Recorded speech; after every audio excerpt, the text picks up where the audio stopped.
put it on record, and we are good to go. So welcome back, everybody, to the I Sigma Live podcast. I'm joined by Shannon Fertitta from RIOS. Did I pronounce that right? That's correct. I did check before, and I still wanted to check again. But and it's your first time at the show, so thank you for being here. I want to learn a little bit about your experiences with that. Yes. Okay, but we'll do that later. Sure. In the meantime, tell me about you and tell me about why are you at this show? Of course.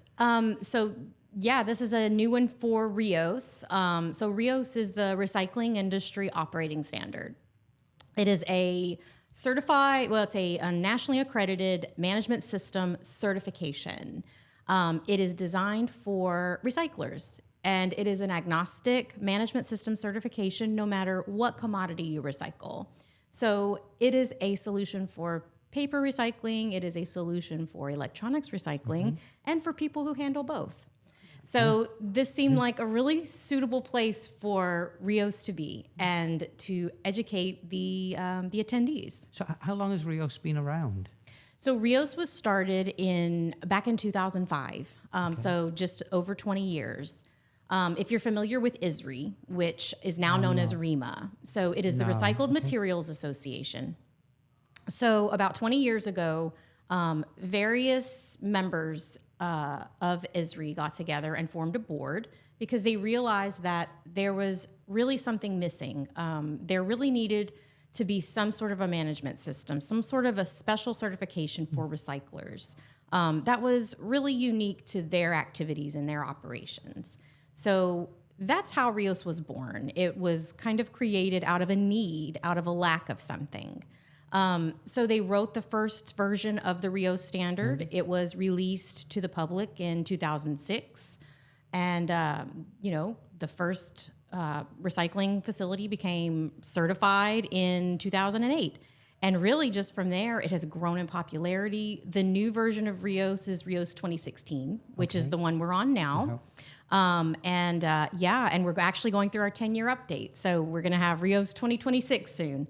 But it is just a fantastic set of solutions for recyclers, similar to what the ISO standards do, helping to control health and safety outcomes, quality controls, and environmental impacts. So I'm very interested in how a standard actually gets effectively born. And then how does it evolve? So it's interesting from 2016, 2026. What is that? Because I would think just the world in general in the last 10 years has changed almost beyond recognition. This industry evolves every week. Every week. Every week.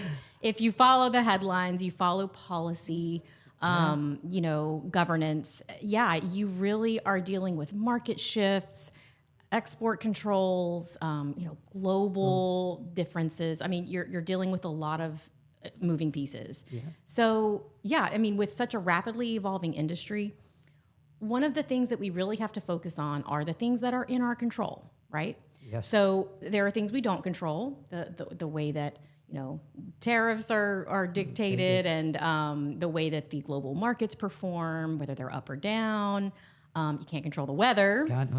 But there are a few things that you can control. And having a management system and a certification, it just helps you to have those controls. It helps you to decide, I'm going to have great workplace practices.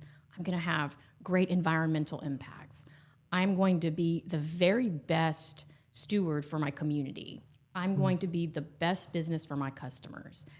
This is what the management system does for you. And having a certification proves it. Yep. You have to go through an audit every year, and you have to prove I'm doing all these things I say. Yeah, I come from the medical device the last 8 years, so we had to do management review every quarter, and heavily documented. That we are constant reviewing and measuring and monitoring. Yeah. That's why specialty waste. Oh yeah. So when you're dealing with that specialty waste, there's so much governance. So much governance, yeah. But I want to go back to the question earlier, because I do find it fascinating. Do you have, is it like a guiding committee? So how do you go from the 2016 to the 2026 standard? Yeah. What does that look like? Yeah, it's great. So I do have a board of directors, which is an incredible guiding force for me. I'm the executive director of the organization, and my oversight is my board. I have a fantastic board made of 13 members from every aspect of the recycling industry. I've got those in scrap metal leadership. I've got those in electronics leadership. I've got tire. I've got just wonderful experts, veteran recyclers that are helping guide this organization. In addition to that, I also have a technical advisory committee. So my technical advisory committee is made up of 12 fantastically brilliant individuals who are helping with the technical guidance aspect of it. So I've got my expert board who are just giving me all of their expertise. Then I have this technical advisory committee as well. And they are coming from consultancy, they're coming from the certification bodies, they're coming from ANAB. I mean, I've got real pros that are helping to contribute to this next version of RIOS. It's going to be the most fantastic solution. I mean, it's already, the core of what RIOS is already an amazing framework. You're building on top now. And what we're doing is, we're identifying ways that we can continue to support and serve recyclers in the next 10 years. We're thinking of those parallel paths of what is a recycler going to be doing in addition to what RIOS is already supporting. So it's going to be just a great, amazing tool of support. Constant learning. So somebody who's certified today, what do they need to go to get that? Is it a recertification to go from the 2016 to the 2026, or do they, what's the kind of the process around that? Yeah, no, that's a great question. So once the final approved draft of the RIOS 2026 or whatever it's going to be called, it doesn't even have a name quite yet. I would expect a draft to come out late in 2026. Okay. Yeah. So once that draft comes out and it will go through some approval processes, and then the final draft gets approved and it gets, into its final process with ANSI, because it's a nationally accredited standard, so it has to go through all the approvals. Yep. But once that happens, there is a period of time that every recycler will have. It's usually 2 or 3 years before they have to, so the way that the certification cycle works, it's a 3-year cycle. So you have a initial certification, and then you have surveillance for 2 years thereafter. Surveillance audits, yep. Correct. And then that, after that 3 years, you recertify. Okay. So there's probably going to be, like a buffer of time. Once that final version does come out and it's in place and active, that recyclers will have a little bit of time to transition. Yeah, because it can be challenging. I lived through it, unfortunately, so it can be very challenging. Sure. So it's nice to be able to recertify against the existing standard while you're working towards updating your process and procedures. We will give plenty of time. We will give plenty of time for that, knowing that it does take that time. Yeah, but it's kind of nice. I mean, it's always nice to get onto the new standard as quickly as possible. But it can be a lot of work, because you do have to adapt. Right, and recyclers should feel pretty good about the fact that the core of what RIOS isn't changed. Isn't changed, absolutely. So they don't have to worry that there's going to be an overhaul. The core system itself is not changing. Everything you've been doing up to now is going to be perfect. But there's going to be extra things that are going to make it even better. Yeah. So it's just adding those extra, even better things. Are you allowed to? Can we tell? It's not secret, I hope. Can you tell me a couple of those little things? Is there one or two that you don't mind sharing? Well, so like I was saying, secrets. No, I mean, there's no secrets here. So really, what we're doing is we're examining some of the language. We're looking at some of the language, and we feel that some of the language could be improved. The core intention of RIOS won't change, but the language may improve. And take an ambiguity out and things like that? Right. Or? So, some terminology that people may think, I wish it were written this way instead more prescriptive and things like that? Well, right. I mean, like, for example, there may be places where if we say it's for a recycler, maybe we change that to processor or change that to handler or something like that. Gotcha. There could be changes in language. So it can be adapted reaching a broader broadly. Audience. Excellent. Reaching a broader audience.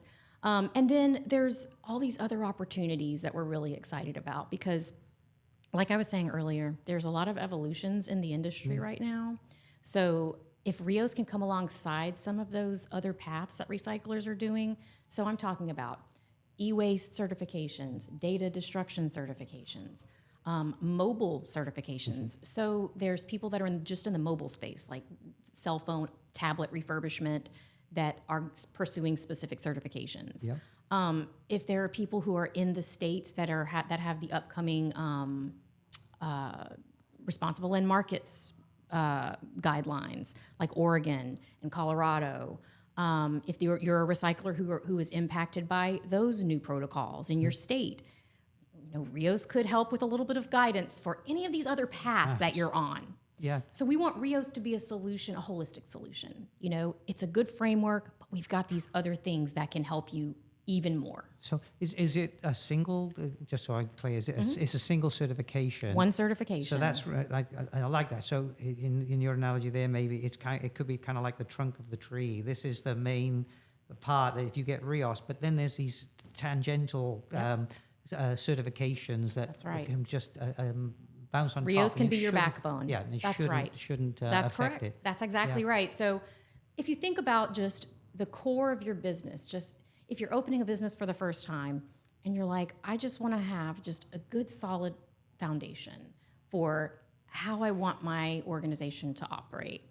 You think about how you protect your workers, your health and safety, how you protect your customer contracts.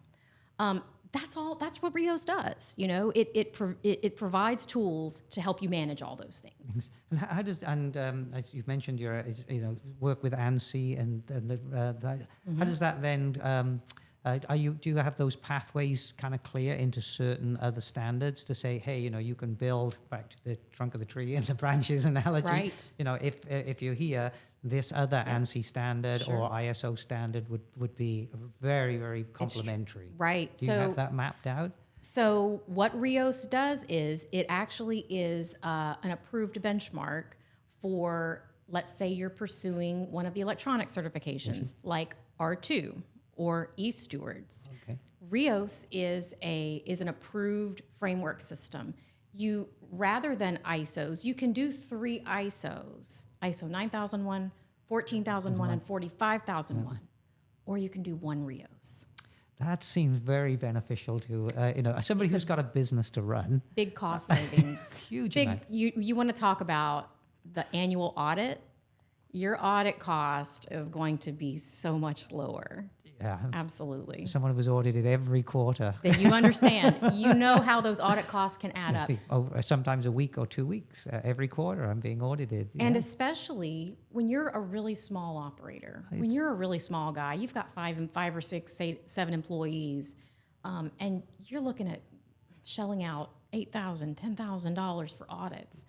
I mean, it's a lot of money. And it's a lot of money and time and investment that you have to put into it. So if you can simplify and streamline some of those processes, that's what RIOS can do. That's a real benefit and a real value for any operator today. That's fantastic. Sure. How does so back to the kind of being a tangent. Obviously, we've got the and I have to get the acronym, the CSDS, the Secure Document Specialist Certification. Okay. Within the industry. Yeah. Have you looked at that and how can they complement each other?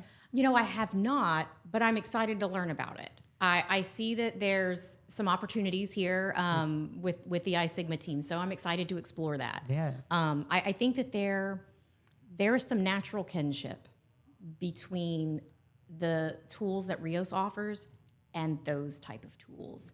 So I do see I see a path in the future. It's a great place you're at the right place to now explore that That's and right. talk to people. It's really excellent to have that opportunity as well. It is. I'm thrilled to learn more about how those things can complement one another. Yeah. Wow. Good.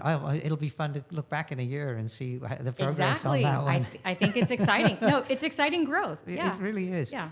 So if I were an operator and I was really interested in this, maybe I've been thinking about those 3 ISO standards, and again, the cost just puts me off. But I know my customers want to see that I'm following in a more regimented way that makes them feel comfortable. Yeah. They know I'm compliant. How would they go about the process, and how long would it typically take? So, timeline question, it really depends on a lot of things. It depends on how mature your organization is. How far along are you? How organized are you? Do you have a good handle on your sort of safety and your employment practices? How do things look for you now? Like, what is your starting point? Yep. And then you got to think about too, okay, what resources do I have to throw at this? Am I going to hire a consultant and just kind of let them take the lead and help me write my documents, get into my facility, help my workers, or am I really doing this myself? Because RIOS is it's designed to be a DIY system. We have all the tools in place to help you do that.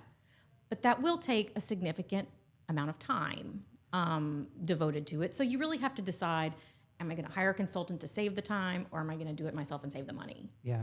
But either way, you're using resources. But I like that you give the option. I did I certified some warehouses in the work WERC standard. Yeah. And they had the same kind of approach where we decided not to bring in consultants. Okay. The standard was very, very well written, and we were quite versed in working to standards. So Right. we just went through it, and we would check in with them, how are we doing, and then work through, and until eventually they brought them in to do the audit. Yeah. We did a mock first, and then and that was the only time we needed it. So, Sure. but that was really helpful, and I'm going the long way around. But the reason I liked that was because we got all the staff involved, and so they were. It wasn't saying, we were saying, how do we make this standard apply to us, rather than having a consultant come in saying, this is how it's done. Then we have to retrain Slapping people. a binder on the table and saying, here's your new system. Get ready for your audit. Yeah, and that just doesn't work. I mean, I'm sure it can not work, sustainable. but it's hard. It's having consultants is a huge gift. It's a great resource, but you need to equally put resources towards spending time with your staff. Yeah. And ensuring that they are all in. But it's nice that you could do. I mean, I did the one extreme. You can do the other extreme, and there's nothing wrong with it. I mean, I've seen that work successfully. And the truth is, as always, probably the best approach is somewhere blended in between. Somewhere in the middle. Where you use someone who's got experience, so you're not trying to learn this from the start. That's exactly right. Everything, which is really very cool.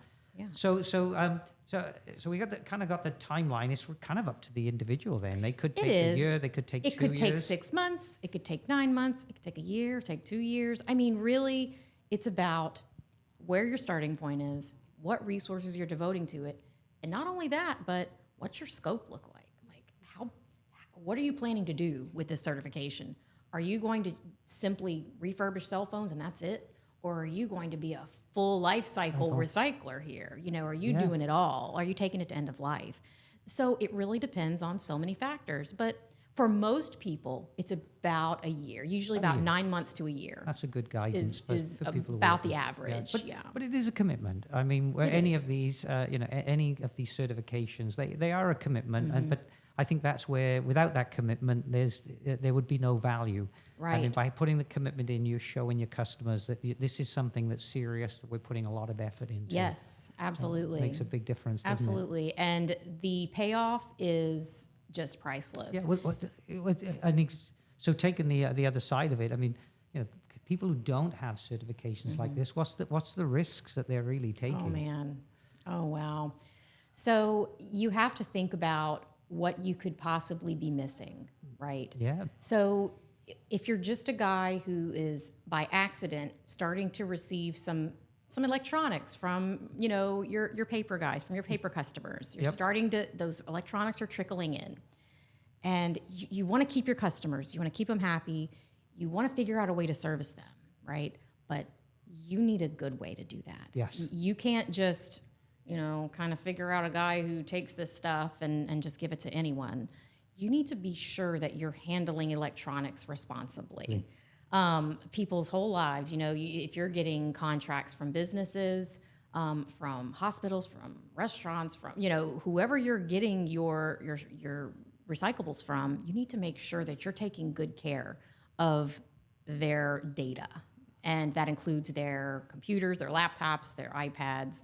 So you really need to set the precedent with certification. And that's really how you prove that you're doing it right. And I think, again, the show, like you said, it seems like such a natural partnership here, because so many of these vendors are thinking about those very same things as well. And I've had some wonderful conversations, and they're spending a lot of time helping and educating customers how to use these tools, then with the standard to glue it all together. Right. It all becomes part of your scope, your operating manual. All of these important aspects. I've been at this show and it's been amazing. And I have met so many cool and interesting service providers, equipment providers, handlers. I have met so many amazing people. And, any one of these resources would be a great component to make a facility better. And we can help tie it all together. And then we provide a nice, tidy management system for you, and you can showcase that certification, and you just have so many business opportunities that open up to you with that certification. That's fantastic. Yeah. That's wonderful. So obviously people at the show, they can come and find you, and Yes. you have a booth here? I have a booth here. If you walk into the sort of center doors, I'm going to be all the way to the left in the back corner. Yeah, they put you in the back corner? It's okay. The light is beautiful. I was going to say, it's like the milk in the supermarkets. Yeah, I everybody's get the heading best that light. way. No, but I get the best light.